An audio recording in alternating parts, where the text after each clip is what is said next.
안녕하세요 여러분, 국어쌤입니다. 오늘은 드디어 표준발음법 제10판과 표준발음법 제11항 겹받침의 발음과 관련한 영상을 준비했습니다. 어떻게 하면 헷갈리지 않게 여러분들의 머릿속에 겹받침의 발음을 콕콕 집어넣어줄까 고민을 하다 보니 영상이 늦어졌습니다. 비겁한 변명입니다! 부디 쌤의 노력이 여러분에게 효과가 있었으면 좋겠네요. 그럼 바로 시작해볼까요? 겹받침의 발음은 사실 이 화면의 내용만 여러분이 기억할 수 있다면 끝입니다. 왼쪽은 앞에 자음으로 발음하는 겹받침, 오른쪽은 뒤에 자음으로 발음하는 겹받침이에요. 앞자음은 감사, 노잼, 버스타버스, 뒷자음은 구매품으로 외워보세요. 별표가 붙은 겹받침 리을 비읍과 리을 기억은 예외 사항이 있기 때문에 유의해서 기억해 두어야 해요. 빈 종이에 3번만 적어보세요. 그리고 외운 내용을 기억하면서 문제를 풀어보세요. 물론 쌤 설명을 듣고 문제를 푼다면 훨씬 더 잘 풀릴 거예요.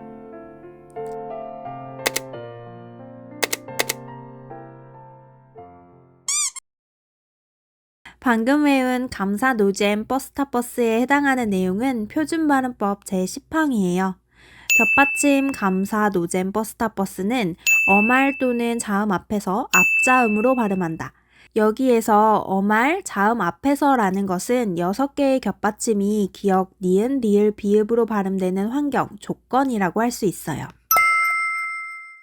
어말이라는 것은 단어의 끝을 의미해요. 점순이네 닭의 경우 이어절, 점순이네와 닭이라는 2개의 단어로 이루어져 있고 여기서 어말이라고 하면 점순이네에서는 네, 닭에서는 닭이 어말이죠. 너의 목 가져의 경우 3어절, 너의와 목, 가져라는 3개의 단어로 이루어져 있어요. 여기서 어말이라고 하면 그렇죠. 의, 목, 저가 어말이겠죠. 겹자음, 기역, 시옷, 니은, 지읒, 리을, 비읍, 리을, 시옷, 리을, 티읒, 비읍, 시옷이 단어의 끝에 올 경우 각각 앞자음인 기역, 니은, 리을, 비읍으로 소리난다는 뜻이에요. 자음 앞이라는 환경은 뒷음절의 초성이 자음으로 시작하는 경우를 말해요. 언따의 경우 다의 디귿이라는 자음 앞에 겹받침 니은, 지읒이 왔죠. 없지만의 경우에도 지읒, 지읒이라는 자음 앞에 겹받침 비읍, 시옷이 왔어요. 이렇게 어말 단어 끝 또는 자음 앞에 겹자음, 기역 시옷, 니은 지읒, 리을 비읍, 리을 시옷, 리을 티읒, 비읍 시옷. 다시 말해 감사, 노잼, 버스타버스가 올 경우 이 6개의 겹받침들은 앞자음인 기역, 니은, 리을, 비읍으로 발음합니다.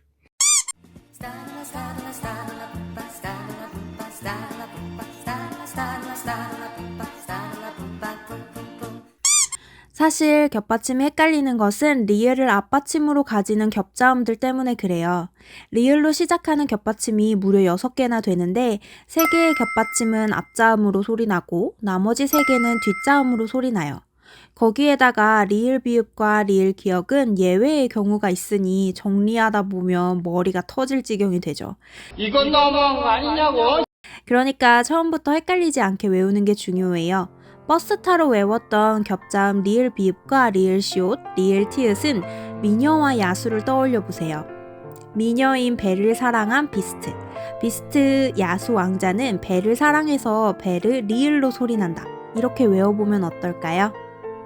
여러분들에게 쉽게 가르치려고 애쓰는 쌤의 노력을 알아주세요. 자, 그럼 표준발음법 제10항 앞자음으로 소리나는 겹자음 예시 단어들을 쌤이 준비했습니다. 어떻게 발음해야 할지 연습해보며 완벽하게 표준발음법 제10항을 외워봅시다. 암기를 못하는 쌤도 외웠으니 똑똑한 여러분은 더 쉽고 빠르게 외울 수 있을 거예요. 겹받침, 기역, 시옷이 오는 단어들입니다. 목과 넋은 어떻게 발음해야 할까요? 그렇죠. 겹받침, 기역, 시옷은 감사, 노잼, 버스타버스 앞자리니까 앞에 자음 기역으로 발음하죠. 언따와 안따는 어떻게 발음해야 할까요?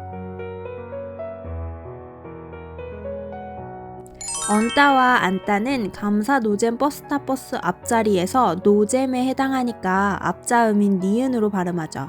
그래서 언과 안이 되는데 뒤에 오는 어미다는 이때 따로 된 소리로 발음합니다. 이것이 표준발음법 제23항에서 25항에 해당하는 내용인데요. 오늘은 표준발음법 제10항과 11항에 대해서만 공부하기로 했으니까 그냥 겹받침 뒤에 된 소리를 가지는 기역, 디귿, 비읍, 시옷, 지읒으로 시작하는 어미가 올 경우 기역, 디귿, 비읍, 시옷, 지읒으로 시작하는 어미는 된 소리 쌍기역, 쌍디귿, 쌍비읍, 쌍시옷, 쌍지읒으로 소리 난다고 기억해 둡시다. 그래서 언따와 안따는 각각 언따, 안따로 발음합니다. 예외를 가지고 있는 겹받침 리을 비읍의 차례입니다. 일단 배를 사랑한 비스트, 버스 타 기억하죠? 이 경우 리을 비읍은 무엇으로 발음한다고 배웠나요? 여덟과 널따는 어떻게 발음해야 할까요? 여덟과 널따로 발음합니다. 겹받침 리을 비읍은 앞자음인 리을로 발음하는데 예외가 있어요. 이 예외들은 꼭꼭꼭 외워야 합니다. 왜냐면 이 예외들만 뒷자음인 비읍으로 소리가 나고 나머지는 앞자음인 리을로 소리 나니까요. 넓적하다, 넙죽하다, 넙둥글하다, 밥다 이 4개의 단어에 쓰인 겹자음 리을 비읍은 뒷자음인 비읍으로 발음하는 예외에 해당합니다. 4개 정도 외우는 것은 여러분들에겐 쉽잖아요. 이 4개의 예외 단어만 제대로 외워두면 겹받침 리을 비읍 발음이 헷갈려서 문제를 틀릴 일은 없을 거예요. 그리고 여러분이 헷갈려하는 것은 무조건 시험 문제로 출제될 확률이 높으니까 제대로 외워두면 국어시험 잘 보는 것은 당연한 일이겠죠? 발로 열심히 반죽을 밟아서 넓적 넙죽하고 넙둥글하게 반죽을 만드는 이미지를 머릿속으로 상상해서 외워보세요. 다음으로 감사 노잼 버스타 버스에서 스를 담당하는 겹받침 리을 시옷입니다. 외골은 어떻게 발음해야 할까요? 그렇죠. 앞자음 리을로 발음해서 외골로 소리 납니다. 감사 노잼 버스타 버스 앞자리에서 타를 담당하는 겹받침 리을 티읕입니다. 헷갈릴 때는 배를 사랑한 비스트를 기억하세요. 자, 훌따와 할따는 어떻게 발음해야 할까요? 쌤이 뭐라고 발음했나요? 그렇죠. 앞자음 리을로 소리 나죠? 훌따, 할따. 모두 정답을 맞췄죠? 마지막 버스 앞자리에 해당하는 겹받침 비읍 시옷입니다. 자꾸 욕이 생각나서 왠지 억울할 것 같은 겹받침 비읍 시옷은 어떻게 발음해야 할까요? 그렇죠. 앞자음인 비읍으로 발음해야 하죠. 그래서 갑, 없다로 발음합니다. 이렇게 쌤과 함께 겹받침 중 앞자음으로 소리나는 경우 표준발음법 제10항에 해당하는 내용을 예시 단어들을 살펴보며 공부해봤습니다. 이제 겹받침 중 뒷자음으로 소리나는 경우를 살펴보겠습니다. 뒷자음으로 소리나는 경우는 모두 리을을 앞자음으로 가지는 겹받침입니다. 역시 내가 만든 것보다는 구매품, 내가 돈 주고 산 물건, 구매품이 최고라고 생각하세요. 여러분들은 금손이라 쌤의 말에 동의할 수 없을까요? 쌤은 쌤이 만든 음식보다 돈 주고 구매한, 시켜 먹는 음식이 훨씬 맛있더라고요. 구매품이 최고다. 겹자음 리을 기역, 리을 미음, 리을 피읍은 뒷자음 구매품, 기역 미음 피읍으로 발음합니다. 정확하게 말하자면 기역 미음 비읍으로 발음해요. 그럼 이것도 연습해 봐야겠죠? 겹받침 리을 기역을 가지는 단어들입니다. 어떻게 발음해야 할까요?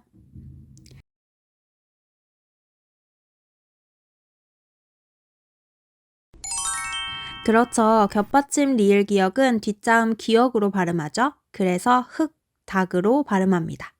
그런데 이 겹받침 리을 기역은 예외가 있어요. 예외 조항은 나머지 겹받침 리을 미음과 리을 피읍을 공부한 뒤 알아봅시다. 별표만 살짝 쿵 쳐둡시다. 겹받침 리을 미음을 가지는 단어들입니다. 어떻게 발음해야 할까요?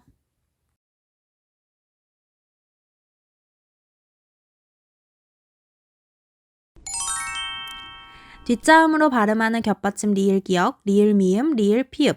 구매품 중에 하나인 리을 미음이니까 뒷자음 미음으로 소리내야 하죠. 마지막으로 겹받침 리을 피읍입니다. 어떻게 발음해야 할까요?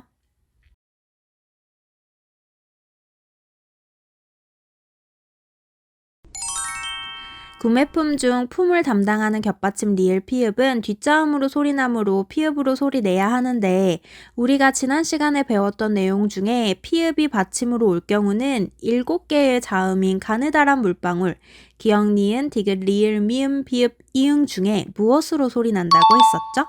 그렇죠. 비읍으로 발음한다고 했죠? 그래서 뒷자음 피읍이 비읍으로 교체되어 발음됩니다. 그래서 읍다라고 발음해야 해요. 한 번 더 생각했어야 하는 문제라 어려웠을 수도 있을 것 같네요.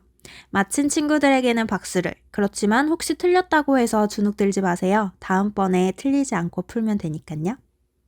이제 예외 조항 하나만 공부하면 오늘 수업 내용은 끝이 납니다. 그러니 조금만 힘내볼까요?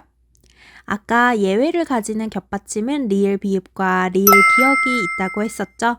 겹받침 리을 비읍은 리을로 소리 나는데 넓적, 넓죽, 넓둥굴하게 밥다만 비읍으로 소리 나는 예외 이거 하나를 배웠고 이제 리을 기역입니다. 겹받침 리을 기역은 구매품에 해당하니까 뒷자음 기역으로 발음되는데 용언의 어감 말음으로 겹받침 리을 기역이 오고 뒤에 기역으로 시작하는 어미가 올 경우에는 뒷자음 기역이 아닌 앞자음 리을로 발음합니다. 이거 좀 어렵죠? 일단 용언, 어간 이런 어휘가 어려울 것 같아요. 용언의 어감 말음이라는 것부터 알아보고 갑시다. 아는 내용이라도 다시 보고 넘어갑시다. 꺼진 불도 다시 보자고 하잖아요. 용언은 쓴다, 즉 서술하는 기능을 하는 품사들을 묶어놓은 것을 말해요. 혜진이가 밥을 먹는다 라는 문장에서 혜진이라는 주어가 무엇을 하는지, 즉 서술하는 것은 먹는다죠. 이 먹는다가 바로 용언이에요.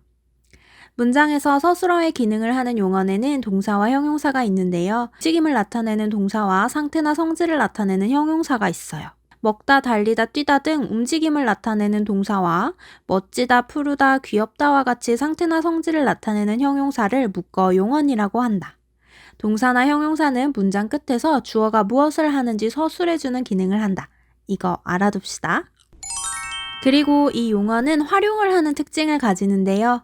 활용이 무엇이냐면 우리는 먹다를 어떻게 사용하나요? 예를 들어 볼게요. 혜진이가 밥을 먹는다, 먹었다, 먹니, 먹을까? 처럼 먹다라는 기본 형태에서 다양한 형태로 바꿔서 쓰죠. 바로 이것을 활용이라고 해요. 이렇게 활용을 할 때 용언에서 형태가 바뀌지 않고 고정되어 있는 부분이 있어요. 먹는다, 먹었다, 먹니, 먹을까에서 형태가 바뀌지 않는 부분은 바로 먹이죠. 이 부분을 우리는 어간이라고 합니다. 단어의 뿌리라는 뜻이에요. 나무에서 꽃이 피고 열매가 맺히고 잎이 떨어져도 뿌리는 변하지 않죠? 이것처럼 동사나 형용사가 활용할 때, 즉 형태를 바꿔 사용할 때 그 형태가 변하지 않는 중요한 부분을 어간이라고 하고 뒤에 오는 부분을 단어의 꼬리라고 해서 어미라고 합니다. 읽다의 경우 형태가 변하지 않는 부분인 익은 어간이고 다, 얻다, 니, 을까, 자, 은이 이런 것들은 모두 어미에 해당합니다. 이 어미를 바꾸면서 활용하는 거죠.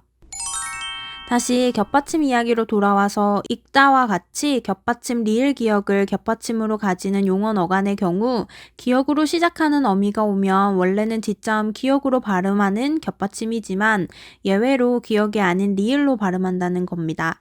예를 들어 볼게요. 기본형인 읽다와 이 기본형의 활용형인 읽고가 있습니다. 이 경우 어떻게 발음해야 할까요? 겹받침 리을 기역은 구매품에 해당하니까 뒷자음인 기역으로 발음해야 하죠. 그래서 읽다로 발음합니다.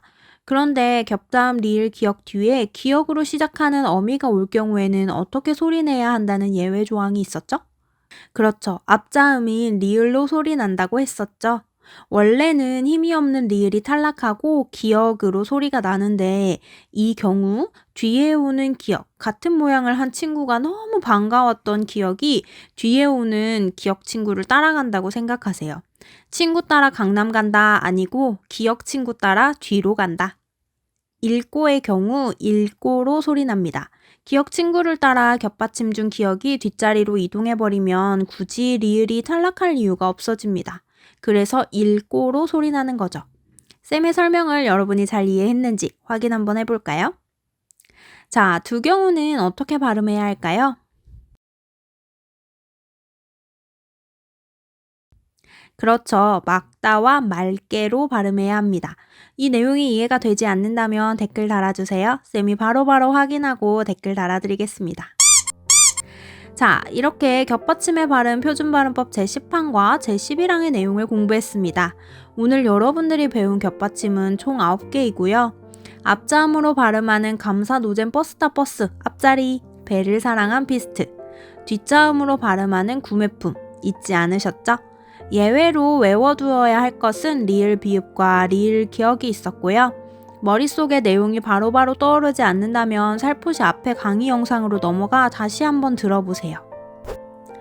다음 시간에는 표준발음법 제13항부터 제15항의 내용을 준비해서 찾아오겠습니다. 오늘 수업 내용이 이해가 잘 되었다면 좋아요와 구독 꼭 눌러주세요.